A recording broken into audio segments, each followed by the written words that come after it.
Salut RDC, salut Kinshasa, c'est Perfecta Biladi pour la Minute Femme. Aujourd'hui, nous allons parler de la précarité menstruelle. La précarité menstruelle est la difficulté ou le manque de l'accessibilité de produits de protection menstruelle aux femmes, donc par cause de pauvreté.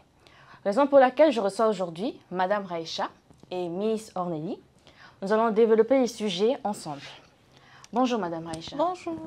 Alors, pouvez-vous nous parler un peu plus de la précarité menstruelle? C'est quoi? Voilà. Alors, nous allons faire court pour la compréhension de les téléspectateurs, ceux qui nous suivent. Ce qu'il faut savoir déjà que la précarité, cette précarité menstruelle, c'est la difficulté ou carrément l'impossibilité que rencontrent certaines femmes à pouvoir avoir accès à des bandes hygiéniques de qualité pendant leurs règles. D'accord. Et quelle est l'originalité de ce problème? Voilà. Alors, nous allons aller sur les causes. En parlant de causes, par exemple, j'irai sur la difficulté qu'ont certaines femmes, liées par exemple à la pauvreté, de pouvoir s'acheter régulièrement parce que nous savons que les règles, c'est tous les mois qu'il faudrait s'attendre à ça, à pouvoir s'acheter tous les mois une bande hygiénique. Peut-être qu'il y a ces bandes hygiéniques qui coûtent tellement cher qu'il y a certaines femmes qui n'ont pas cette possibilité tous les mois de pouvoir s'acheter une bande hygiénique. Donc, c'est la pauvreté extrême.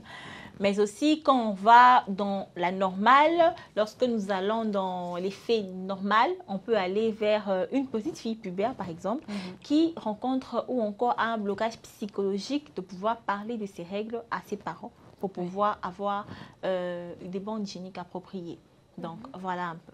Alors, s'il faut s'étendre encore sur les causes, ce qui pose ce genre de problème, c'est que, par exemple, pour une petite fille qui pense encore ou encore qui a inculqué dans son esprit que parler des règles est une honte, est un tabou pour elle, un grand gêne de parler aux aînés, cette petite fille peut se dire, bon, s'il s'agit juste de ne pas se tacher, ben, je peux utiliser ma demi-paire de chaussettes, par exemple.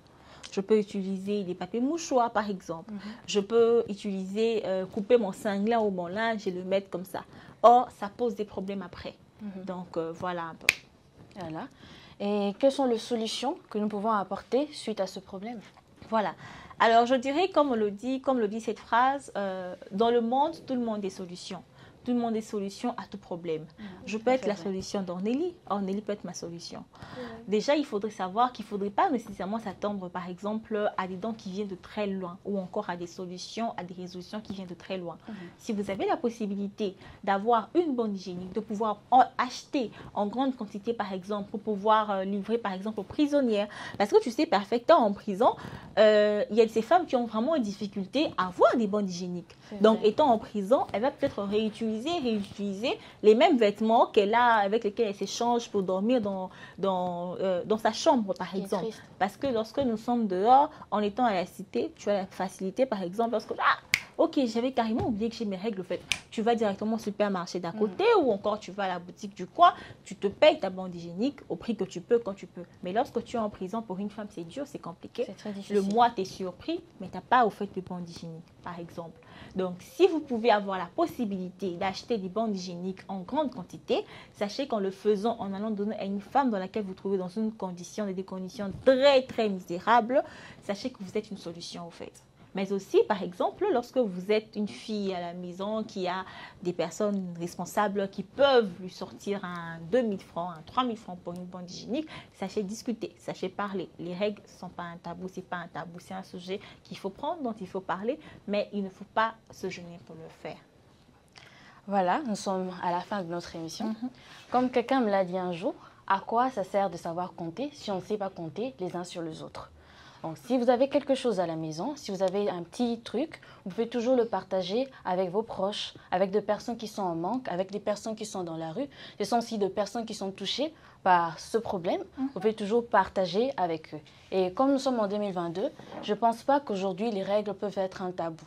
Alors, il faut toujours en parler. Et si ça commence, il faut approcher un adulte, il faut approcher un aîné pour toujours en parler et trouver une solution. Exactement. Alors, nous sommes à la fin de notre talk show aujourd'hui. Je vous dis merci, rendez-vous très prochainement. C'était Perfecta Biladi pour la Minute Femme. Au revoir, merci. Au Bye. revoir.